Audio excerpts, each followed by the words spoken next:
বিসমিল্লাহির রহমানির রহিম। আসসালামু আলাইকুম। আমি শাহনাজ কবির আজকে আপনাদের সাথে শেয়ার করব চিকেন ডোনাট রেসিপি। আর এইটা খেতে খুব সুস্বাদু হয়। আর যেহেতু এটা হোমমেড সেহেতু স্বাস্থ্যসম্মত। চলুন তাহলে দেখা যাক আমি এটা কীভাবে তৈরি করেছি। আমি প্রথমে 2টা সেদ্ধ করে আলু নিয়েছিলাম এবং 2 কাপ চিকেন কিমা দিয়ে দিলাম। আর এরপরে আমি এর মধ্যে ব্যবহার করব সয়া সস। আর সয়া সসটা দিয়ে তারপরে আমি পর্যায়ক্রমে একে একে সবগুলো উপকরণ ব্যবহার করব। দিয়ে দিলাম হচ্ছে 2টা কাঁচামরিচ এবং একটু শুকনো মরিচের ফাঁকি।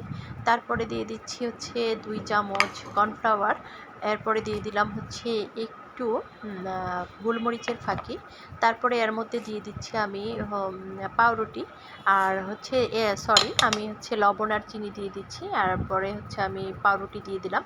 পাউরুটির সাইডটাকে কেটে আমি 3 পিস পাউরুটিকে এখানে দিয়ে দিচ্ছি। আর এগুলো দেওয়ার পরে আমি এর মধ্যে দিয়ে দেবো হচ্ছে তেল। আর এই তেলটা দেওয়ার পরে আমি দিয়ে দিলাম হচ্ছে টমেটো সস। আর এই টমেটো সসটা দিয়ে আমি ভালো করে ব্লেন্ড করে নেব।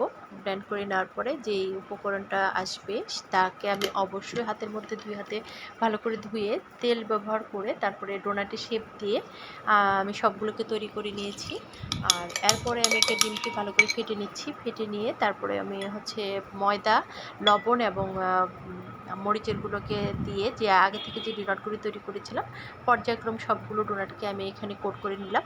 আর আমার এখানে একটু ভিডিও স্কিপ হয়ে গেছে। আমি যে ব্রেড ক্রামের মধ্যে গুঁড়িয়েছিলাম সেগুলো হচ্ছে আমার ভিডিওটা লস হয়ে গেছে। আর আমি প্রত্যেকটা ডোনাটকে এইভাবে ডিমের মধ্যে দিয়ে তারপর হচ্ছে ব্রেড ক্রাম্ব দিয়ে গুঁড়িয়ে নিয়েছি। সবগুলা ডোনাট আমার তৈরি হয়ে গেছে এবং এগুলোকে 2 মাসের জন্য সংরক্ষণ করতে পারবো। আর বাকি যেগুলো আছে সেগুলো ভেজে নিচ্ছি। আমি পর্যায়ক্রমে আস্তে আস্তে তেলটাকে গরম করে তারপরে ডোনাটগুলো দিয়ে দিয়েছিলাম এবং আস্তে আস্তে ভাজতে হবে, না হচ্ছে পুড়ে যাবে। আর আমার ডোনাটগুলো প্রায় হয়ে এসছে। আর যখন ডোনাটগুলো হয়ে যাবে তখন এগুলো তেলের মধ্যে ভেসে আসবে। আর আমার নামিয়ে ফেলেছি আমার ডোনাটগুলো। এখন আমি আপনাদের দেখিয়ে দিচ্ছি কিভাবে ভিতরটা সুন্দর করে কুকড হয়েছে। আর আমার মতো করে কেউ যদি তৈরি করতে চান তৈরি করতে পারেন। আর আমার এই চ্যানেলে যদি কেউ নতুন হয়ে থাকেন প্লিজ সাবস্ক্রাইব করে দেবেন এবং বেশি বেশি করে কমেন্টস এবং শেয়ার করতে ভুলবেন না। দেখেন ভিতরটা কি সুন্দর কুকড হয়েছে। আর আমি এখন এগুলোকে গরম গরম পরিবেশন করব হচ্ছে টমেটো সস দিয়ে। আমার মতো করে কেউ তৈরি করতে চাইলে তৈরি করতে পারেন। ধন্যবাদ সকলকে এতক্ষণ সঙ্গে থেকে একটু বুক করার জন্য।